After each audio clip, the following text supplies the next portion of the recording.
Well, thanks. It's great to be in Tulsa again. One of the first places I spoke after the God virus came out was here in Tulsa at the invitation of Kenny Knipp. Anybody know that guy?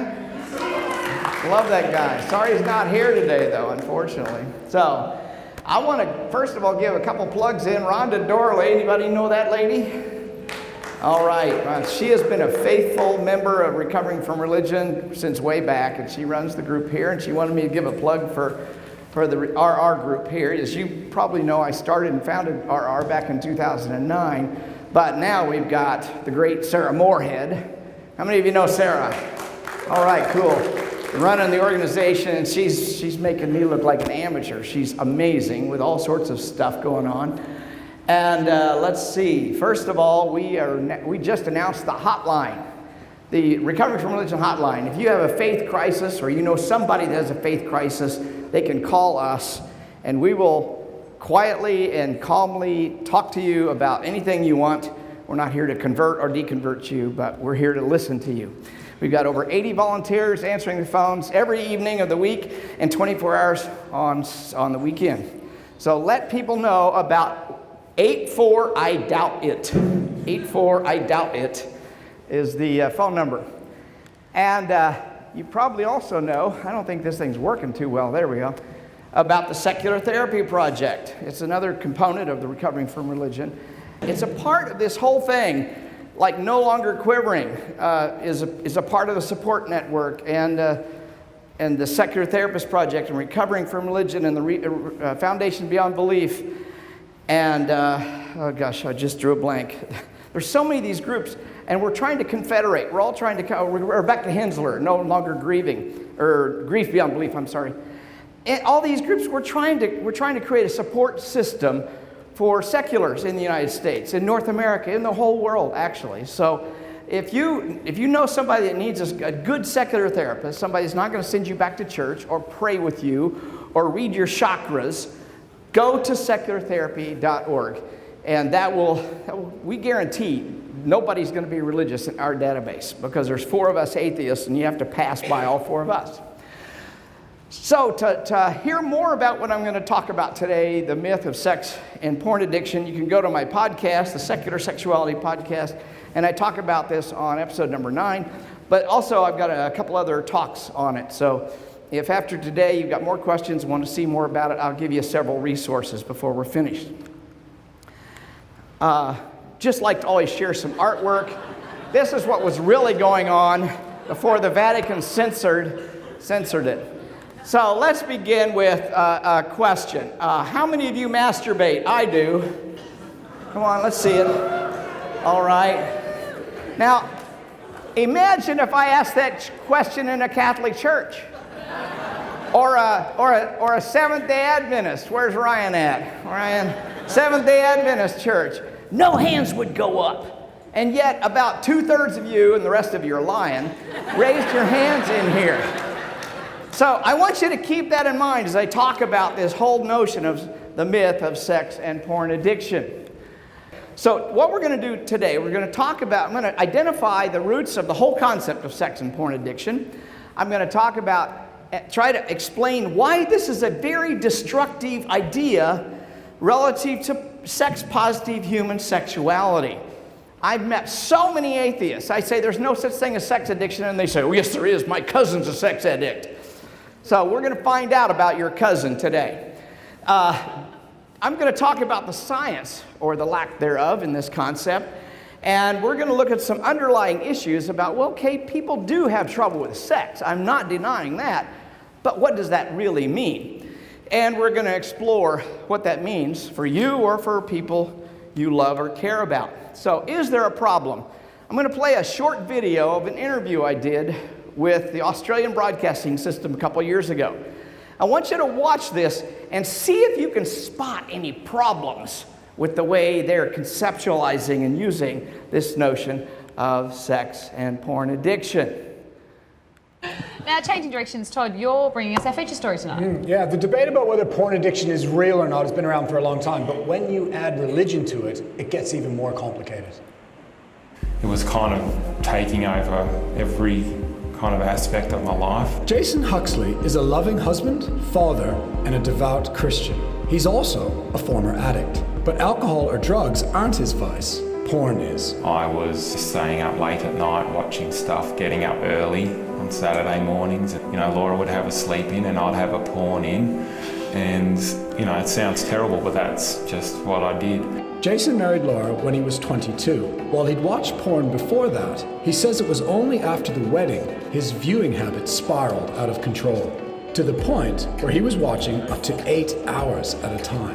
And I was viewing this stuff and thinking, you know, well, I'm not really getting that kind of action in the bedroom. One day I decided she's not kind of the woman for me anymore. There's better options out there. It's one thing to have reality, another thing to have fantasy.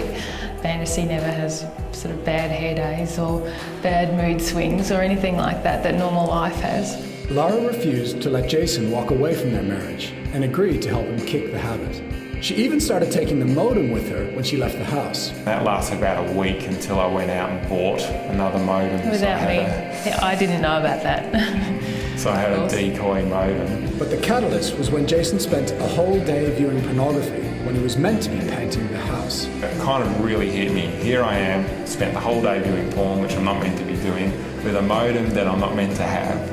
I've taken the day off work, so I could have been earning money today, but I didn't. No, it was just screwing up my life. While it's clear some people are viewing porn compulsively, there is still plenty of debate in the medical community about whether it is an actual addiction, like drugs, alcohol, or gambling. Some believe it's a subcategory of sex addiction, but even that hasn't formally been recognized as an official psychiatric disorder. I get really cross with people who say pornography is not something that you can become addicted to, because in my practice I'm seeing people, men and women, who are addicted to watching pornography, and it's seriously affecting their lives. Because of his religiosity, Jason seems like an unlikely porn addict. But in fact, recent research out of the US has found the more religious a person is, the more likely they are to believe they're addicted to porn.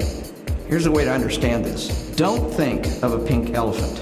The minute you tell somebody not to do something, it pops into their head.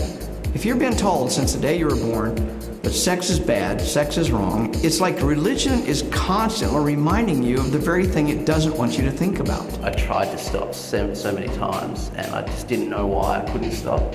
Luke Gibbons is 29, Christian, and a virgin.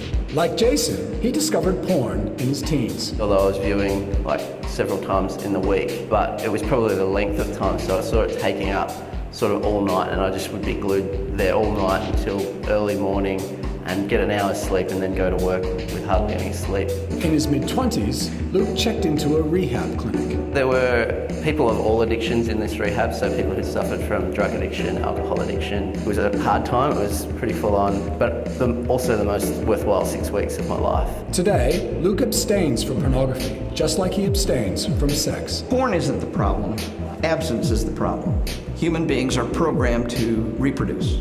And by 16, almost every human being on this planet has got hormones that are driving them to do something sexually. I don't think that abstinence is suppressing sexuality. I think it is an expression of sexuality. So if you want to wait until you're married, then that can be a really good thing if you want to save that till you meet the person that you want to be with. Like Luke, Jason is now porn-free. He installed porn-blocking software on his computer and hasn't viewed the stuff in 5 years. Today, both men run the charity Guilty Pleasure, educating people about the harmful effects of pornography. It's kind of scary. We're meant to be not viewing the stuff, you know, according to scripture, and we are. The church makes you think you have a problem, then they give you a fake cure.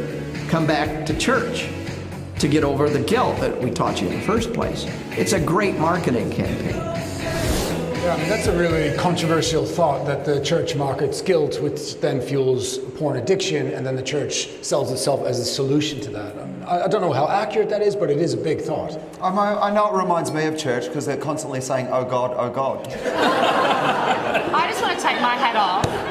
I want to take my hat off to the guys in that story, because that would be a really tough thing to have to talk about a porn addiction, but also to Laura, Jason's wife, to have to hear your husband talk about your sex life in that way. I thought she handled it with all, with such class, and she made really good points. And obviously they've been doing it for a while. I mean, and there's obviously some banter that they use. I mean, when he said, he has his porn in, I mean, like, they obviously got to the stage where they can joke about it a little bit. Yeah. All right, we'll be back after the break. You recognize any patterns in this? I mean, these folks are guilty as hell, but where'd they learn the guilt about what they're doing? And what we know now, and there's lots of research showing, the more religious you are, the more you're likely to identify yourself as a porn or a sex addict. We're going to talk about that a lot here today. So, first of all, you heard concepts called around religious purity.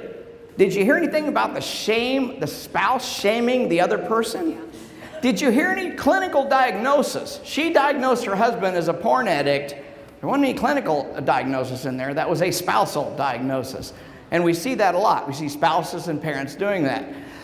We saw also a denial of sexuality through religious-inspired abstinence. Abstinence is an expression of sexuality. Right, okay. Parent-child relationships between adults. She is his mother, and it even has nanny software to make sure he's behaving himself as the little boy. So it's not an adult-to-adult relationship in this marriage, it's a mother-child relationship.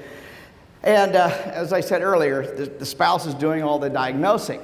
In 1983, a fellow named Patrick Carnes, who has a PhD in psychology, I have no idea how he got it, started the concept of sex addiction, and he's made an entire cottage industry out of it. I don't know how much money this guy makes, but if you just Google sex addiction, within usually one click, certainly within 2 or 3 clicks, you will find Patrick Carnes behind this. It's enormous, and it has just taken off. He's written book about every 2 or 3 years. He writes another book on sex addiction or porn addiction or something like that. This guy put it on the map, literally, Wikipedia puts him as the founder and starter of all this stuff that we now think of as sex addiction. Now, how many of you took the test I put out? Okay, stand up if you took the test. All right, now I have a confession to make here. My name is Darrel Ray, and I am a sex addict. I am a porn addict. I'm sorry. Okay, so look around, see all the people who are standing up. Of those people who took the survey, stay standing if you're a porn addict or a sex addict, according to that survey. Sit down if you're not. Okay, look at that.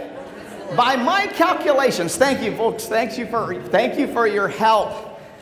We have a lot of sex addicts in here, and that's just the people who took the test. I'm sorry. If you score 13 or higher, you're a sex addict. Sorry about that, folks. How many of us scored? Oh, right, good. Several. Sorry, should have gave the numbers up there. Here's the problem. When I give this and I hand it out to people, I get them 80% of the people I give it to score as a sex addict. Isn't that interesting? How can anything be valid if 80% of the people are it? A good psychometric test discriminates well. Now, if you go and you look at the literature, Patrick Carnes is full of praise for his survey. And clinics all over the United States, even the world, are using it. But it's a damn fucking crazy bad survey. It's amazingly bad. If you know anything about psychometrics, you can say the first 3 or 4 questions, give it away. That survey is not valid. It's simply not valid at all. And we'll understand why shortly. So, the DSM-5 just came out recently, the Diagnostic and Statistical Manual, where we can diagnose through scientifically based criteria different mental illnesses and mental conditions. Here's the criteria for sex addiction. Criteria number 1, criteria number 2, and criteria number 3. Yeah, that's the criteria for sex addiction. And the whole sex addiction industry is up in arms and really angry because there is no diagnosis of sex addiction or porn addiction in the DSM-5. We have thousands of sex addiction counselors out there being trained, oftentimes in religious universities. Does that surprise you? Especially Mormon universities like Brigham Young. That is like the sex addiction central. Brigham Young University in Provo, Utah, I believe it is. So people like her are writing blogs. Marriage and family counselors, they're the ones most interested in sex addiction, it seems like, are saying it is beyond belief that psychological and psychiatric world did not put the sex addiction diagnosis into DSM-5. Well, let me help you understand why there is no sex addiction diagnosis and no scientifically validated criteria for diagnosing either sex addiction or porn addiction. That is from this fellow, Alan Francis, who was the chairman of the task force for the DSM-4. I mean, this guy's like top of the list. Here's what he says about the whole sex addiction thing. Sexuality is an inherently difficult area for psychiatric diagnosis because, number one, the field has generated remarkably little research and few researchers. Number two, there are no consensus norms in sexual behavior to provide useful boundaries in deciding what constitutes a sexual mental disorder. Number three, individual and cultural biases play a large and difficult role in sorting out the roles. And four, decisions, this is the most important one, decisions regarding diagnosis of sexual disorder can have profound and unanticipated forensic societal implications. Alan Turing was mentally disordered because he was a homosexual, one of the greatest minds that ever lived on the face of the planet, and he committed suicide because society had labeled him a sexual deviant. And that's what this is all about. Societal norms are what's causing this to happen. We cannot find any scientific criteria for defining what a sex or a porn addiction is. We just can't. And believe me, there are hundreds of psychologists, psychiatrists have worked thousands and thousands of hours trying to figure out how to define it, and they can't. And yet we have counselors all over the United States diagnosing people with sexual addictions and porn addictions. It is a crime. Unfortunately, it causes a lot of crime too. Dr. Francis's biggest concern is that the poorly defined diagnosis can have lifelong consequences. Right now, juvenile judges are using sex and porn addiction as criteria for putting children into foster homes or putting children into juvenile detention or putting children into rehabilitation centers, even sending them off to sex addiction rehabilitation centers. 12, 13, 14-year-old, mostly boys, getting sent off to these places. Bad criteria leads to people being indefinitely imprisoned and can cause a lifetime of angst and problems within a person because they were diagnosed with a fake diagnosis. If you hear a little passion on my part, it's because people are being hurt every day by this. And we as atheists probably don't see it. Oh yeah, sex addiction, no big deal. You're not in the courts every day. You're not seeing boys and girls being sent places they shouldn't be sent to that's going to damage them for the rest of their life because of this concept. And you're also not seeing your sister-in-law labeling your brother a sex addict is a really big deal. Well, it is a big deal to your brother because he's probably not. There's no such thing. So, what we see is a lot of focus lately in our culture on abstinence and purity in our culture, especially in the religious. And what happens is these religions set impossibly high expectations, and then where do you have to come to get forgiveness? Back to the church, back to Christianity, back to Islam. Wherever it was, you learned it in the first place. It is a model based on Alcoholics Anonymous, by the way, which we'll talk a little bit later about. And it creates a helplessness model. You are helpless and irresponsible for your behavior because you are a sex addict. You are a porn addict. So it's not really your fault. It really creates a disease model for this rather than a responsibility model. And that's what I advocate, is a responsibility model rather than a disease model. And I'll talk more about that in a minute. Here's, I took that right off J.T. Everhart's blog one day. I said, shit, this is too good to be true. This fellow, he's a Christian Catholic apologist, and he says in this video that masturbation is bad because you might fantasize. And fantasizing is bad if it has anything to do with sex. So if you watch porn, by his definition, he says it right on the video, you are a porn addict. So how many of you watched porn in here? Okay, right. So according to this fellow, you are all sex and porn addicts by his definition. And I'll tell you, his definition goes a long ways because he's a major speaker for the Catholic Church in North America. So, what are the consequences? It makes people feel like they're acting in abnormal ways when they're acting perfectly normal. If any of you listen to my podcast, you've heard all the interviews I do. There's one question I ask everybody that I interview on my podcast. When did you start masturbating? I always do. And it's always a fun and interesting story to tell. But people, that's a normal thing, and yet religion teaches masturbation as something that's abnormal, against God's will, and all those sorts of things. It tends to evoke a blame model. It labels people for behaving normally. But most importantly, it opens the door for teaching shame and guilt around your own body. And it starts really, really early. I watched my grandmother. My youngest brother was born. I'm about 5 years old at the time, or 6 years old. I'm in the room while my grandmother is changing the diapers of my little brother, and he reaches down to touch his penis, and I watched my grandmother slap his hand away from his penis. Slap his hand violently. Now, that is a sexual message, isn't it? She was fucked up as hell when it came to sex, by the way. But that message got through to me. Oh, it's wrong to touch your penis. My brother was probably too young to know what had just happened, but I wasn't, and that memory is still up here.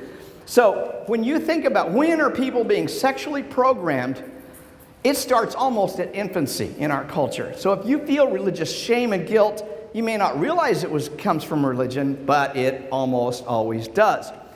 And last, it promotes an anti-science agenda in the practice of psychology and counseling. Unfortunately, there are probably more counselors and psychologists out there that will talk and work with you as a sex addict or a porn addict than there are the ones that won't. That is how pervasive this concept has become in this culture, that even people who should know better are buying into it. There's a whole addictions industry out there, and it's really lucrative.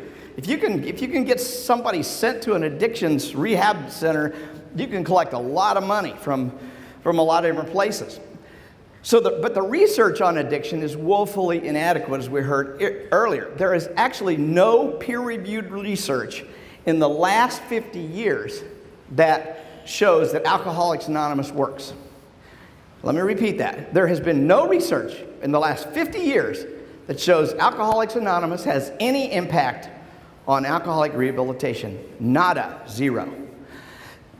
There's no peer-reviewed scientific research that shows sex addiction treatment helps anybody. There's actually some research that shows it may actually hurt people. I would submit I know that it hurts people. There's no peer-reviewed research that shows abstinence programs for Alcoholics Anonymous or Sex Anonymous works. Abstinence doesn't work either. So why are people out there flogging this notion of sex addiction and porn addiction if it doesn't work? Because there's a lot of other things going on there. First of all, we need to realize that the Alcoholics Anonymous world, going back to 1936, when whatever his name is started the whole thing, started with a disease model. It tries to say that once you get the disease of alcoholism, it progresses until you die. Now, there's absolutely no research that shows that. There's never been a single study that shows once you abuse alcohol here, you're going to die of alcoholism over here. But that's the myth that's been propagated throughout the United States, throughout the world in many ways, around alcohol, and Alcoholics Anonymous has been doing a great job of propagating that myth.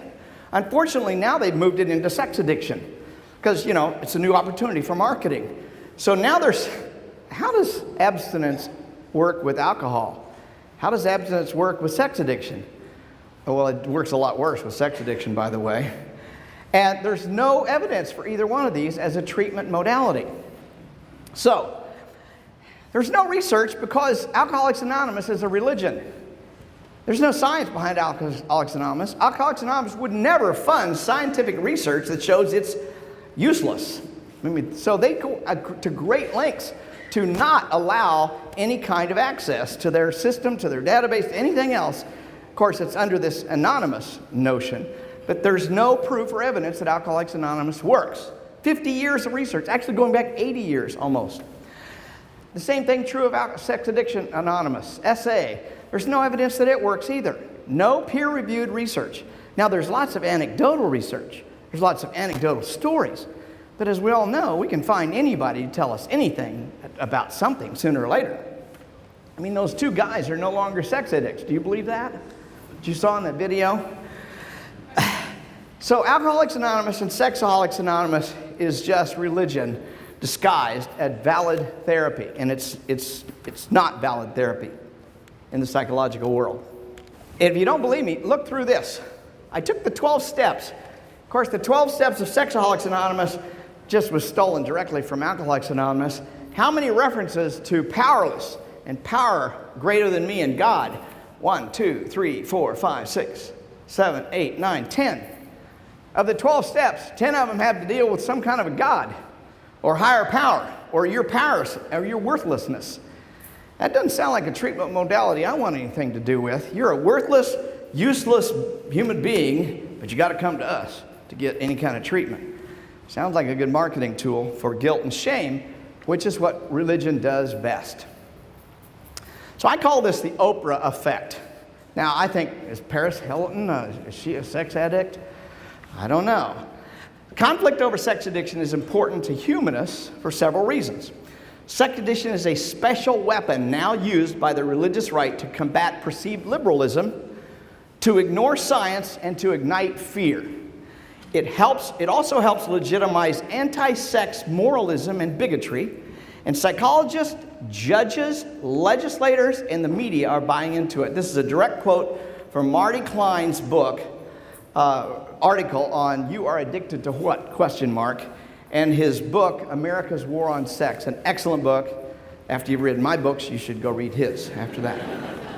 So, I call it the Oprah Effect. Oprah is, of course, the best psychologist we've got right now. This is David Vitter, who loves him some prostitutes, but is he a sex addict? I'm just curious, is he a sex addict? People are labeling other people based on criteria that come off of Oprah. Dr. Phil, Dr. Drew, I'll talk about later. He's my bugaboo. People are self-diagnosing. What did that survey ask you? I know I'm a sex addict, right? Wasn't it question number 3 or something like that? I know I'm a sex addict. What criteria did you use to decide you were a sex addict? You know, how many people say, you know, I know I've got leukemia? Yeah, right. No, you got to have some criteria for deciding whether you've got leukemia or not. Some white blood cell counts or something like that. Spouses are diagnosing their partners. I want my husband to go to treatment because he masturbates too much. He doesn't fuck me enough. Or something like that. So-called addiction professionals are diagnosing and treating people based on unscientific criteria. They're often based on hidden religious assumptions. And if I can get this to go. Here's a website, the 10 Signs of Porn Addiction.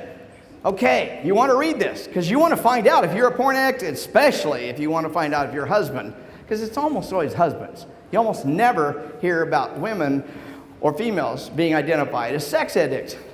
But when you look behind this just a little bit, you see that. Covenant Eyes. You know what Covenant Eyes is? Nanny software. So what they're trying to say is, if one of these 10 items says your husband's a sex addict, you better put nanny software onto your computer so you can tell if your husband's watching porn when you don't want him to be watching. Wow, what kind of a relationship is that if you're supervising your husband? And it's almost always husbands. I'm not saying women can't enjoy porn, but the identification of sex addict almost always comes that direction.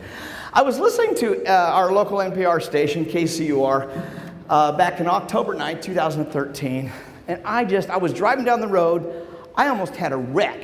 I heard this woman, she's a PhD psychologist, talking about sex addiction with some marriage and family counselor on this popular talk radio show we've got on NPR. And I couldn't believe the stuff she was saying, and I couldn't believe that the host wasn't challenging her on anything. Well, it's only 10 minutes in, right? I get on the phone, I call. What do you want to ask question? Well, I'd like to challenge the whole idea of sex and porn addiction. I didn't. Somehow 5 other people got on to ask questions. They never let me on to ask the question. So I wrote a letter to the station manager. I wrote a letter to the host. I've written 5 letters now. I've had 2 of my friends write letters. They have yet to respond to me, not once. I said, basically, you let somebody get on your show and talk about something that has no scientific basis, but you will not let me on your show to talk about the science behind this or lack thereof. So I did a little research on this woman. Now look at this. Look at all those letters behind her name. Those all mean she's really good. She's even written books. She runs this place called Safe Passages, Your Addicted Spouse, How Partners Can Cope and Heal, of course. So she's really got a lot going for her. So I went in, I looked at what her background was. Dr. Barbara Stevens, PhD, Regent University. Regent. Do you realize if you get a PhD in psychology at Regent University, you're required to spend 1 full year of your PhD postdoc work studying Pat Robertson's theology? That hurricanes destroy cities because of gays? That's what Pat Robertson preaches. That's where she went. And we'll look at all the other religious schools she went to. They did not tell you where she got her education. That was another question I wanted to ask. Where'd you get your PhD? It wasn't the University of Chicago, I'm pretty sure of that. It wouldn't have been from Kansas University probably, but it would have been from... What this tells me, and you should know this, many PhD level people and many marriage and family counselors are being graduated from fundamentalist religious schools. And they are passing licensure. They can get licensed in your state, and then they have a religious agenda to keep you infected with the God virus. And to keep you, and what we know is the more religious a person is, the more likely they are to be susceptible to things like depression oftentimes, and to not get the kind of treatment they need for the mental illness they have. Well, if you go to a Christian counselor who's been really poorly trained, and they diagnose you as a sex addict, it's worse than worse. You were misdiagnosed, and now you're being mistreated. I'll get into that in more detail in a minute here. Regents user, I want to read you just one part. Our curriculum trains psychologists in a manner consistent with the biblical truths and historic Christian worldview. Now let's go to the bottom. In this course, students can expect the instructor to both guide and join students in understanding the role and effect of the fallen human condition on mental health and well-being. Did you know that the Bible is a mental health training book? The fallen condition. I wonder what kind of mental health training you get when you believe that the fall was the beginning of all mental health problems, and the Bible could solve those problems. That's where this person got her PhD, and she was on the radio propagating this shit to thousands of people.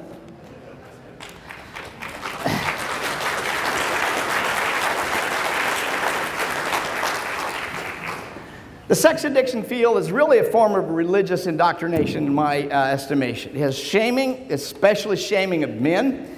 It also recruits women to participate in this shaming process. The nanny software, the majority of articles in any women's magazine or any women's website is on men, husbands, boyfriends, significant others being the males being the porn and sex addicts.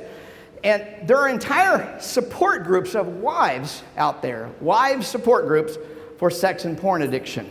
Now, the wives aren't the porn addicts, it's their husbands. I'm serious. They're all over the country, support groups of wives coming together to deal with their husband's sex and porn addiction. And it's almost always closely tied to religious groups, and many of these groups meet in churches. It's very clearly related to religious indoctrination. So, this guy, Dr. Drew, has made an entire industry on addictions, especially sex addictions, and he runs sex addiction rehabilitation centers. Mainly, he's got a lot of them out in California for all the actors to go to, because when you misbehave, I'm a sex addict, I went to treatment, then you get off with, you get a get out of jail free card, basically. And that's what sex addiction does. It lifts the responsibility, and you can get reelected as a senator if you visit prostitutes because you got forgiveness by Jesus and you went through a rehabilitation center. Rehabilitation really means you're back in good standing with your religion. It means nothing about your behavior, about whether you abuse women or you exploit children or any of that sort of stuff. I mean, how many ministers and priests have been forgiven over and over and over again just to go back to do it again? It's not a treatment modality. Now, I want to give you an example. This is a really interesting example. These examples, I could have found 50 of them real quickly. But this is Oxbow Academy, a leading boys as addicts, labeling boys as addicts in Utah. Now, the reason this place exists is it's a rehabilitation center for sex addiction of adolescents. Now, why in hell are you labeling a 12-year-old a sex addict? He barely knows what to do with his penis. He just discovered it last week and it does wonderful things. Why are you telling him he's a porn addict? He just pulled the porn out of his dad's bottom drawer and now you caught him, so he must be a porn addict. That's what you're seeing in a lot of these families. They are so shaming and so uptight sexually. Well, remember what I said in the video to the reporter interviewer? If you say, don't think of a pink elephant, then that's all you can think of. The church says, don't do sex, don't do sex. Sex is evil, sex is bad, your body's bad, you were fallen, women are bad. I mean, all these messages just seem to focus and focus and focus. I think the sex addicts are the Christians. I think the sex addicts are the Mormons and the Muslims. All of them are obsessed with sex. They think about sex a lot more than me, and I think about it all the time, practically.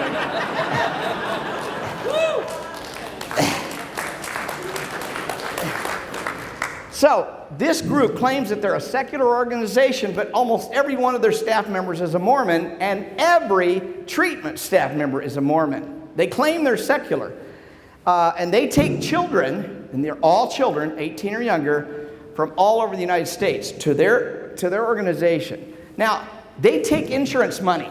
They take Blue Cross Blue Shield. They take all those other places.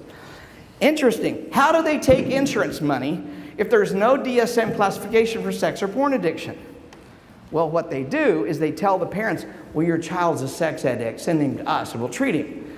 Then they turn around and they tell the insurance company, this child is depressed, we're treating him for depression. Now, what do they actually do? They don't know shit from Shinola on how to treat depression. They do know how to treat sex addiction. So they go ahead with their sex addiction treatment using the terminology in the reports back to the insurance company of depression. It's a sham. It is a bait and switch. It's a way to get insurance money out of a fake diagnosis. And thousands, millions of dollars in insurance money, your insurance money, by the way, is going to pay these charlatans to treat something that doesn't exist.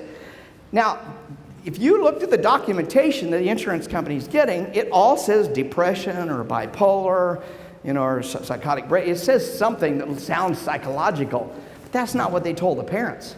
That's not how they got the kid to come in and get the insurance parents to hand them their insurance card. They said, your son is a sex addict, we're going to treat him for sex addiction. And when the parent goes to visit or talk to him, they're going to use the terminology of sex addiction. Now, a real legitimate treatment facility would be using the terminology of depression or something like that, a real clinical diagnosis, and here's the treatment we're giving these children. Here's the qualifications of these counselors. Todd Spalding is the clinical director. He has a master's degree in social work from Brigham Young University, and Greg Stott at LCSW, Brigham Young University. Do you realize Brigham Young University makes you sign a pledge that you will never masturbate and you will not have sex before marriage? What kind of training are you getting there in sex? That's why they're the biggest sex addiction training center in the United States practically, because these guys never masturbate. They got to put their energy somewhere. So there's no credible research, zero, nada, none, zilch. There's no recidivism studies, there's no randomized studies, there's no blind, double-blind studies, there's no follow-up long-term studies. There's nothing in the literature about sex and porn addiction and its proper treatment. Nothing at all.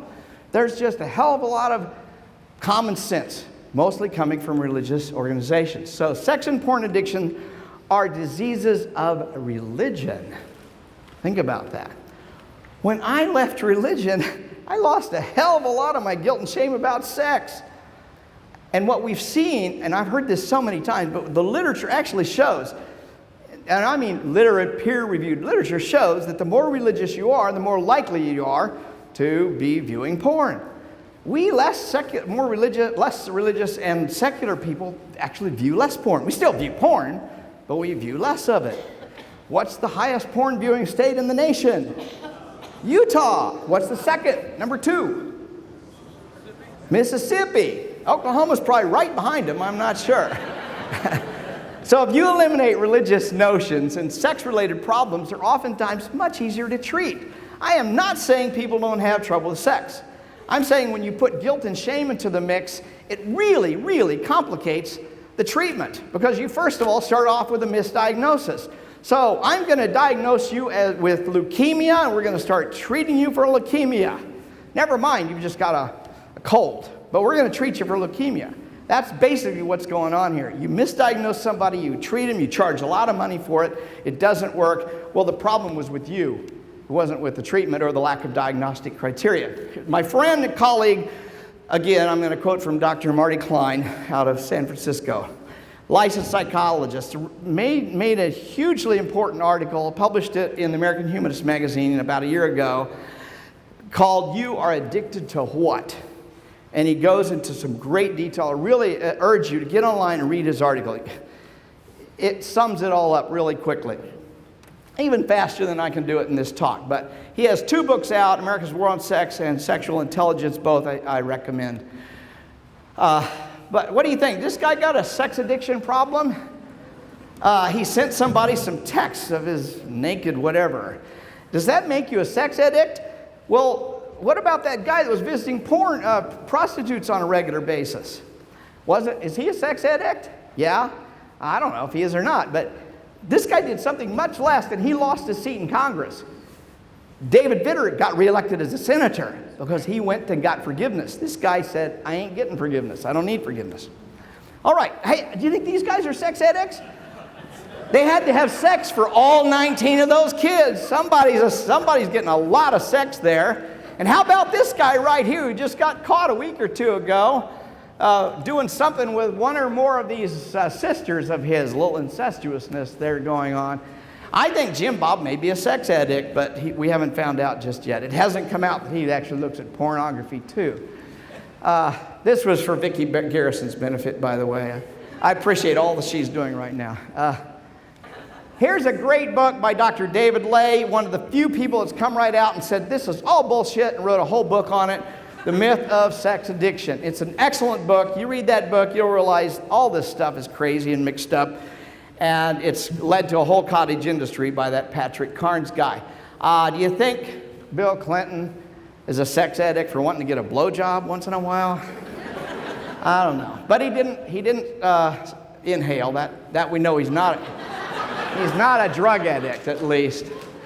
So a diagnosis of sex addiction is superfluous at best and a dangerous distraction to actual good treatment, according to David Ley. It's easier to say that sex is a problem rather than trying to identify the individual issues that might lead an individual to sex-related problems. Usually when people have sex-related problems, there's something underneath that. It's not the sex, it's the diagnosis, it's a symptom. Sexual addiction is the latest tool in the anti-sex morality embedded in our culture at its deepest levels, labeling sexuality as a dangerous, evil temptation that must be constantly constrained and feared. And that's from David Ley. And here's our non-gay sex, pray the gay away. My gaydar is really going off right now with him. All right, so look at this. Where's the porn belt? Well, it's right. It comes across Oklahoma pretty strongly, it looks to me like. If you just look at a great book called A Billion Wicked Thoughts, they show that the more religious zip codes even, the more religious you are, the more porn you're probably watching.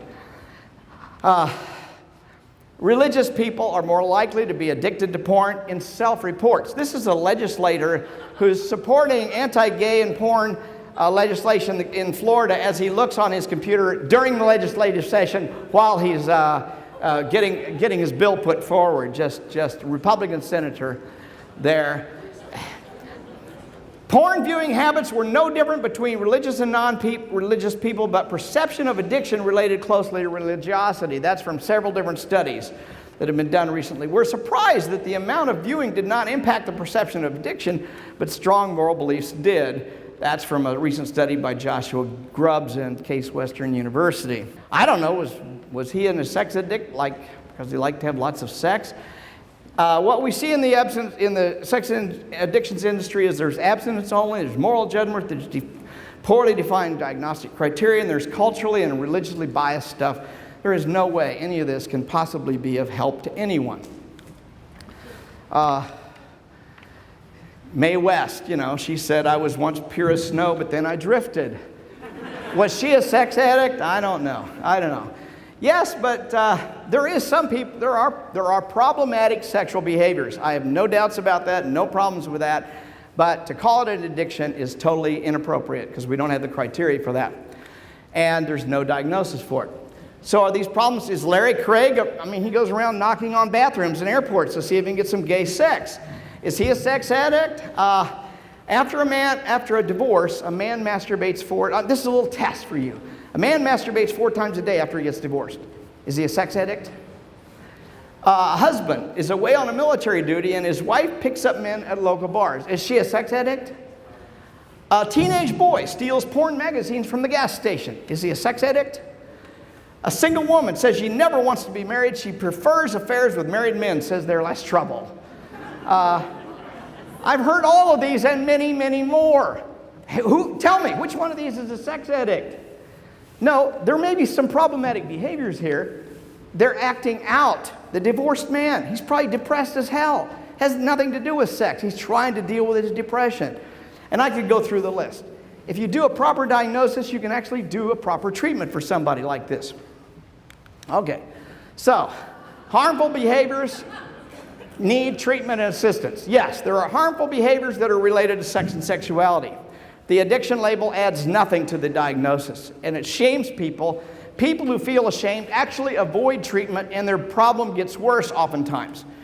And of course, I've said before, there's no objective criteria. A soldier in Afghanistan is without any sex, he is without a partner. What's he doing? He's masturbating a lot, probably. Does that make him a sex or porn addict? He likes to look at porn. Does that make him an addict? What's the problem here? Well, it's creeping into our judicial system. Judges are using this criteria, and it's irrelevant to any kind of sentencing.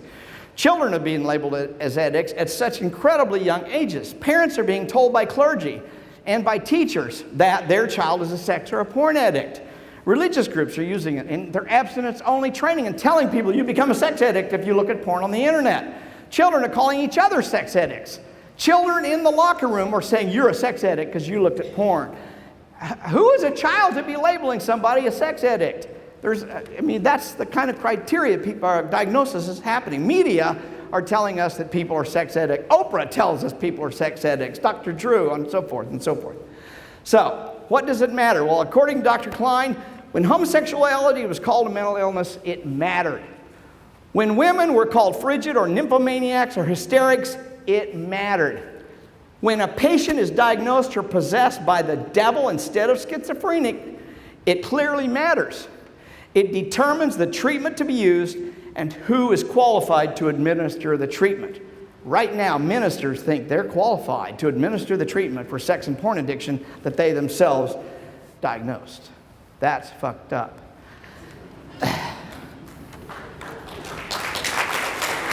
So, here's a scientific approach to treatment. I could go on a whole nother talk just about this. We need to understand the underlying beliefs that people have when they're acting out. We need to look for depression. We need to look for compulsive behavior. We need to look for self-destructive behavior. We need to understand the current circumstances. For example, are they recently divorced? Or are they have an illness? Or there's something else going on? We need to probably understand their childhood training. And the one thing I almost never hear from psychologists is what religion were you raised in, or what were you taught as a child about sex? That can fuck people up worse than almost anything else. If you listen to my podcast, you'll hear how many people tell me on the podcast the terrible religious training they were given. And it led to divorce. It led for all sorts of other kinds of things because of the training they got. So one treatment method, one of the most popular and useful one, is called harm reduction. I won't go into any detail about it, but it's sure a hell of a lot better than Alcoholics Anonymous or Sexaholics Anonymous. Sex therapists I want to make a big distinction between sex therapists and sex addiction therapists. You can go to the website of the National Organization of Sex Therapy. They never once use the term sex addiction. They don't believe in it. There's no criteria for it. They don't use it. They can't treat it.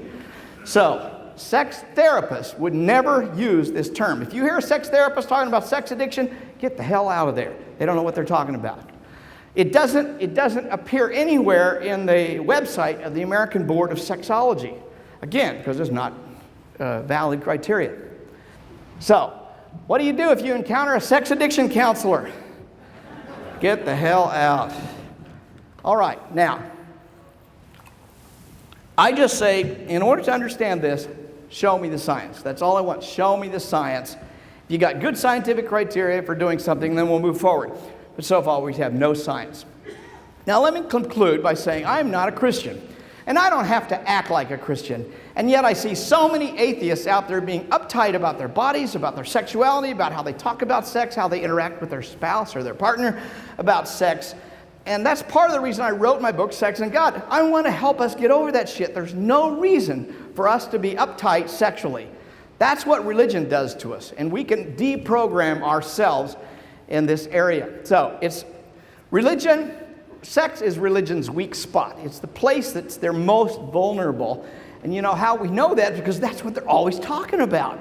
So I'm always challenging people. I went and spoke out in San Francisco area to a group of evangelical fundamentalist teenagers. I don't know why they invited me, because the first thing I ask them is, do you masturbate? I do. And not one of them raised their hand. And you know, they were all jacking off that night, girls and boys. So I think we should follow the lead of the gay community. They've been very open about their sexuality. My gay friends have taught me a lot about just chilling out, being happy with who I am. This is the only body I'm ever going to get. I need to be happy with my body. There's no shame. There's no blame in it. It's just me. And I see that in my gay friends. I love it. So we need to be out about our sexuality. Here's one way to do it. Say something like, sure, I fornicate, just like lots of religious people do. Sure, I masturbate. Don't you? I think that's a perfectly legitimate. I'm not afraid to talk about or say it. Sure, I enjoy pornography, just like most religious people. They just can't admit it. I think we ought to be dumping this back in their lap. Don't let them shame us for what they're doing. We know they're doing it. I didn't stop. I kept talking about masturbation for about 20 more minutes until the leader said, can we get on to something besides masturbation? I loved it. That meant he really was uncomfortable. Okay, so we need to frame their behavior. Control of women's bodies and control of women's sexuality is really the key to successful religious infection. You want to get a God virus in somebody, you infect the women. And that's what most patriarchal cultures do. So we need to challenge their behavior, and here's one of the ways to do it. We can say, I take birth control because I like sex, inside or outside of marriage, just like Newt Gingrich and Rush Limbaugh do.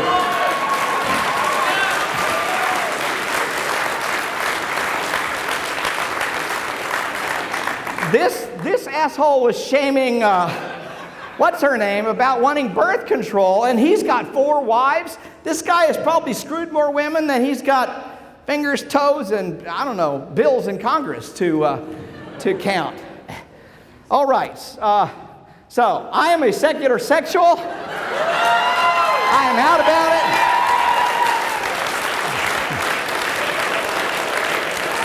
And I want you to leave here, I want you to be proud to be a secular sexual. You're somebody who's got a sexuality about you, and you should not be ashamed of it. Thanks so much for your attention today.